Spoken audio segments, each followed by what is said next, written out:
ang hilig mangunguna ka. Today I don't... Good morning mga igan. Good morning mga misis. Okay, bago na po tayo at oras na. Good morning ladies. Good morning, guys! Magbanat kayo ng buto para huwag kayong gutumin ha. Alas 5:15 na po. Unang hirit natin ang petsa ngayon. Nako! Friday tayo. The 13th. Friday the 3rd. Yes! Oh, no. Oo nga, Friday the 13th na ngayon, mga kapuso. Actually, nung Alam niyo, bata pag- ako, ingat swerte kayo, ha? ako. Oo. Friday Talaga? the 13th, Talaga? Pag may exam ako na Friday the 13th, mataas Swerte ka. grade. O ingat ha, pag may dumampusang polka dots, naku, delikado. Napakaswerte nyo na noon. Kaya sa mga medyo superstitious dyan, isipin nyo na lang na talagang ordinaryong araw naman din yan, naman ito. Kailangan din natin mag-ingat para makaiwas sa discussion. Just like every day. Huwag lang kayo, wag lang kayo tumawid sa ilalim ng ladder, di ba?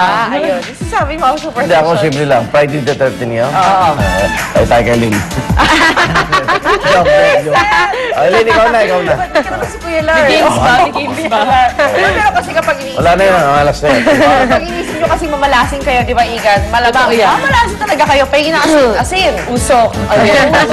Intenso. Kaya kahit Friday the 13th, always think positive. Yes! Para swerte lang ang pumasok sa ating mga buhay. Natural. Yan, yung mga four-leaf clover, rabbit's foot. Oh, tagin nyo lahat yan. At marami pa naman po tayong lalakarin ngayon, lalo na yung mga nanay at tatay dyan na mamimili ng school supplies para sa kanilang mga anak. Kaya pumunta po tayo sa pinakamurang bilihan ngayon, ang always affordable. Ano pa ba? Ang Divisoria, kung saan mas mura ng piso ang presyo ng bawat piraso ng school supplies. Yan. Marami din ng kailangan pag minsan Sakto. ha, kuya add mo yan. Kaya malaki-laki rin po matitipid natin dyan para mas marami tayong mabiling mga notebooks at para sa mga dekalidad na notebook, pumunta tayo sa paggawaan yan sa Caloocan. Ang latest notebook designs, aming ibibida mamaya. And nananawagan ako as usual kung sino may notebook. Nakaka-recover ni Lynn. Lynn, oo. Mahal yun, May mahal yun. pabuya. May pabuya. May pabuya. Meron ka ba kopya nun? Bago. Tinago ng tatay ko. Tatay ko Anong yun, post ah. mo? Ako maghanap pa rin ako. Nagano siya yung school. Alam, bata-bata yung chicks ko hanggang Bibili dito. ko nun. Bibili ko nun. Ako rin kung meron 3 years ago. Bakit ba? Oo, bibili ko eh. Pero bago lahat, narito muna mga balitang dapat yung malaman sa ating top. Hirit. Nagpapala po ang Food and Drug Administration kaugnay sa mga naglipa ng injectable glutathione. Ba? Ito'y para sa mga kababayang gusto daw pumuti. Posible daw kasi may negatibong epekto ito, lalo na kung mataas ang dosage. Hindi rin daw nila aprobado bilang skin whitener ang mga itinuturok sa katawan sa paniwalang mas mapapabilis ang pagputi. Posible daw ito magdulot ng pangangati, ng balat, pati na yung Steven Johnson syndrome at toxic epidermal necrolysis. Mga sakit sa balat kung saan nangamamatay yung mga skin cell at nagdudulot ng paghiwalay ng layers ng balat. Maaari rin daw ito magdulot ng matinding pananakit ng tiyan, abnormal na thyroid function at kidney dysfunction. Delikado rin daw ang mismong pagtuturok kung gagawin ng mga taong walang training para rito. Posible rin magdulot ng infeksyon, sepsis, embolus o transmission ng nakakahawang sakit tulad ng hepatitis at HIV/AIDS kung ginamit yung pagtuturok sa iba.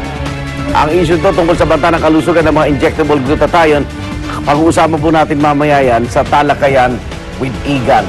Pero ang glutathione, side effects lang po niya yung magpaputi. Hindi yun yung Antioxidant siya. Kaya iba sinosobrahan, para daw pumuti. mapabilis siya. Huwag na, kayo naman. Pilipino kayo. Oo, be Alam ba yung mga proud. Amerikano, talagang kahit anong babad nila sa araw, hindi makuha ang kutis natin. Hirap na hirap sila. Minsan kung ano yung wala ka, yun yung gusto mo eh. Yung puti Nako. naman, gusto magpaitim. Pero yung ganyan, parang kailangan talaga i-double check nila. Kasi baka siguro iba-ibang tao din tayo. Baka yung isa, kaya niya na mas mataas sa dosage. Baka yung isa, hindi pwede. Ano, tataka naman ako, matagal na to sa mga dermatologist. Tagal na. Clinic eh. Bakit ngayon lang nag-react? Siguro, may kaso na ba?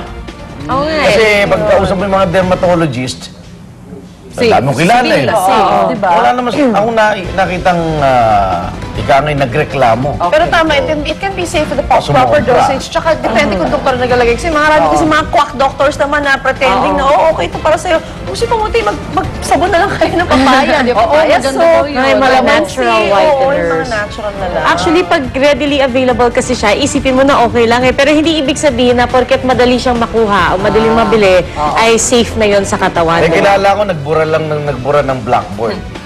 Tapos tinubuan ng anan. Anan lang, yun eh. nagdugtong. Puti na ngayon. Bakit ba? Bakit ba?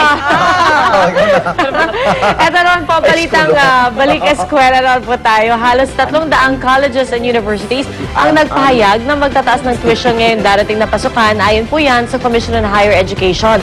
Sa tala ng kagawaran, abot sa 281 na private colleges and universities ang magtataas ng matrikula at 81 rito mula po sa Metro Manila. Ang pinakamataas na average ng pagtaas ng tuition. Kaya tapos pa nila. Oo nga, eto na. Surprise yan kung magkano yung average tuition increase. Mula po sa Region 6, kung saan magdadagdag ng 177 pesos kada unit.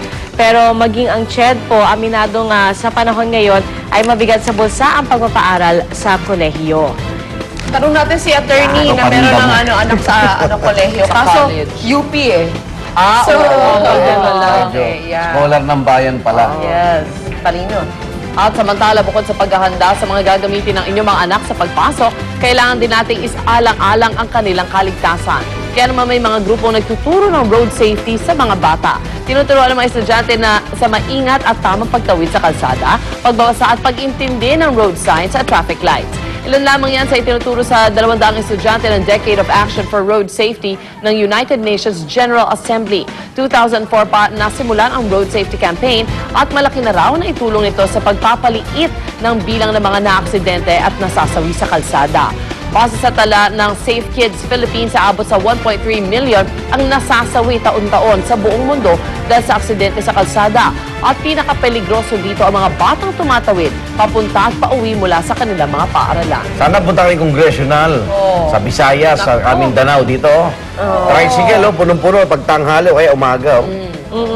School tricycle, hindi school bus eh. School School tricycle. tricycle. Hinahatid sa mga eskwelahan. Makita mo, di ba ang pasahero niyan, 3 lang halos eh. di ba? Oo. Dalawa sa loob, dalawa kaharap, di 4. Dalawa Sa sa likod ng likod. driver. May nakakapit Yung may nakakapit na 3. sa sasakyan. Kanya-kanya gwagan pa yung mga bata. Ay, nako. Dire-diretso. Sa bubungan. Para siya isang malaking bulaklak. Oo. So, Grabe. ararahan pa sila. Sana gawin nila yan sa lahat ng mga Lahat, schools. oo. Lahat puntahan nila isa-isa. Hindi, wala naman kasing anong access ang bata sa kalye. Pero lang kung talaga meron doon sa mismo eskwela, di ba yung kunyari, Yung crossing.